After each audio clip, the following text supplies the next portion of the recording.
So now we're going to hear from our first speaker, Graziella Florimond, a femalist who advocates against the erosion of women's rights in France with WDI France. And she will present us the Article 1 of the Declaration, Women's Rights are based on sex. Thank you, Graziella, for being here, and over to you. I would like to talk about Article 1, reaffirming that the rights of women are based upon the category of sex.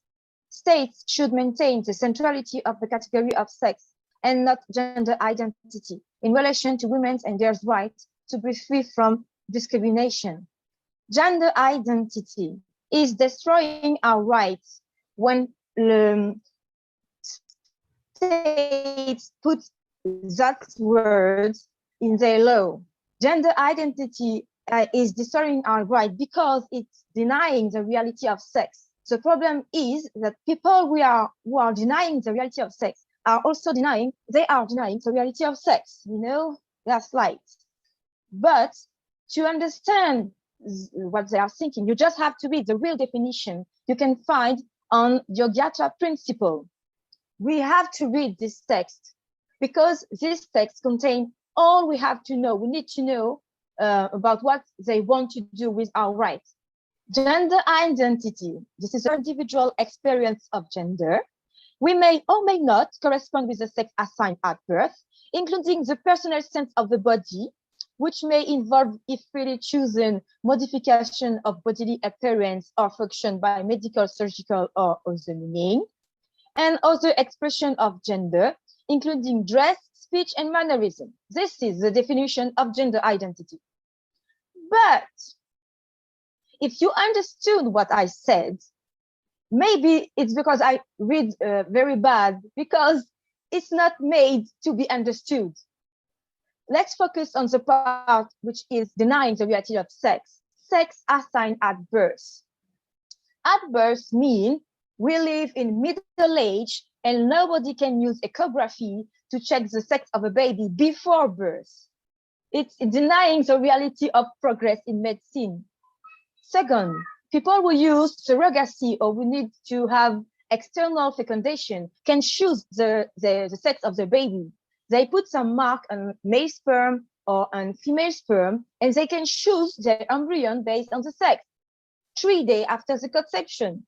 3 days after the conception, you have no genital to observe, but you can choose the sex of your baby. At birth is a lie. Nobody checked the sex of a baby at birth. You can check it a long time ago. Assign. Assign means people give you something like that in an arbitrary way because it was not there before. Sex in biology for any life being means you can produce gametes. If you are part of a species which can produce gametes, you have a sex. And nobody can impose you like that at birth. It's written in each cell of our body. If you produce small gametes, you are male, small gametes of sperm. If you produce large gametes, that means eggs, you are female. And if your body don't work, if your genital, your reproductive system don't work, that changes nothing about what you are. A sterile woman is still a woman because a motorbike with no gas is still a motorbike. So gender identity is based on a lie about biology, on a lie about progressive medicine. And by erasing the reality of sex, they are erasing our rights. Because our rights are based on sex, because it's women with the same sex who fought the right to vote, and women with the same sex who fought to have the right to get abortion. Second, Article 1, particular in the political, social, economic, and cultural field, all appropriate measures, including legislation, to ensure the full development and advancement of women, of the purpose of guaranteeing them the exercise and enjoyment of human rights and fundamental freedom. Is it possible to say our right, we have the right to enjoy our body and especially our genitals? Our genitals have two purposes: reproduction, sexuality, and disposal of body waste. excuse me for my English, we pull out dejection on NP. By denying the reality of sex and by making promise of happily ever after with top and bottom surgery or medics, people are destroying our ability to enjoy our body.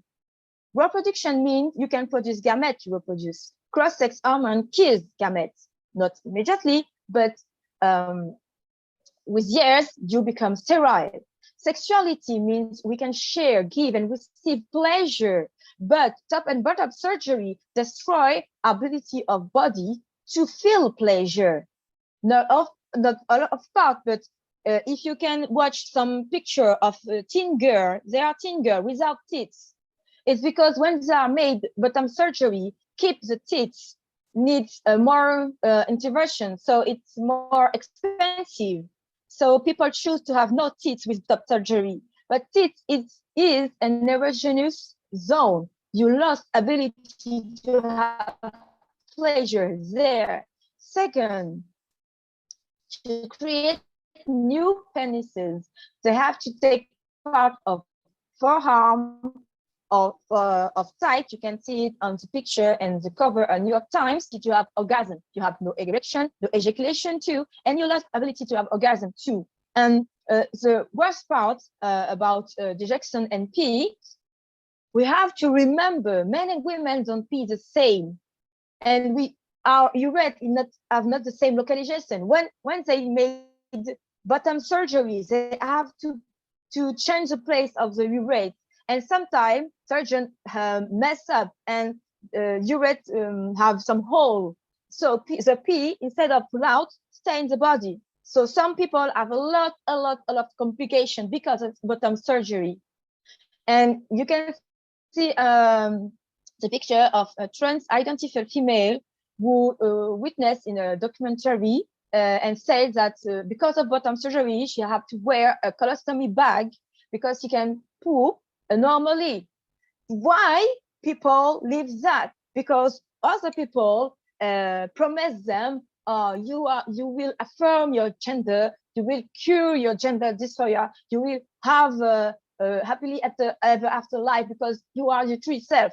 Seriously, with a lot, you can have child, you can enjoy your sexuality, you can even pee and poop normally. Where is health? Our rights are based on sex, because with our sex, we can enjoy our body. Article 1, Part D. States should answer that the word woman, the word girl, and the terms traditionally used to refer to women's body part and bodily function on the basis of sex continue to be those used in constitutional acts, legislation, in the provision of service, and in policy documents when referring to persons of the female sex. I will use my race card just 1 minute. When I was a little girl, a dumb little white boy said to me, "Oh, my ancestors were human beings, your ancestors were monkeys." For real. Then he asked me, "Do you want to become my girlfriend?"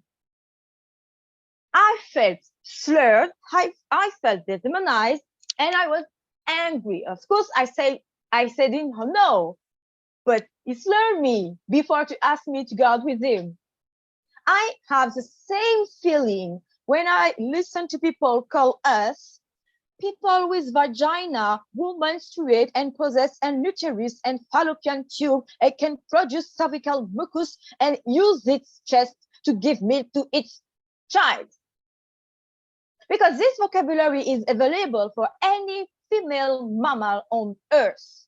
Any female mammals have an uterus, a vagina, can produce a cervical mucus, and can give milk to their baby with their chest. Cow, sow, female monkey, they have the right to keep their species name, but we have to erase our human being name from our human being life? I don't think so. We are female human being, and female human being have a human being name, woman or girl, that's all. And we owe nothing to people who slur us. They are acting like this dumb, sadistic little white boy who said to me, "Yes, you come from monkeys, please go out with me." And before I conclude, I would like to share with you a femalist prayer I wrote, because I think that feminism is the future, our future. And this is the text is, little sister, remember you are perfect and you don't need to be pretty or feminine for that. You have the right to love who you want, how you want, the right to not love you, and nobody has the right to despise you, slur you, threat you, or harm you because of that. You have the right to be selfish. You have the right to be vulnerable. You have the right to seek about your comfort and your body first. You have the right to say no. You have the right to say no to you who you want, for whatever reason you want, in whatever way you want, whenever you want. And nobody have the right to blame you, to insult you, to burn you alive because of that. Our bodies are like our Mother Earth. Our bodies are gifts. They are female planet, unique, irreplaceable, and beautiful. And I would like so much we could learn to love her and celebrate her for that. Because, dear sister, you are perfect, and you don't need to be pretty or feminine for that. Our right is based on our sex, and we deserve respect and the respect of our rights.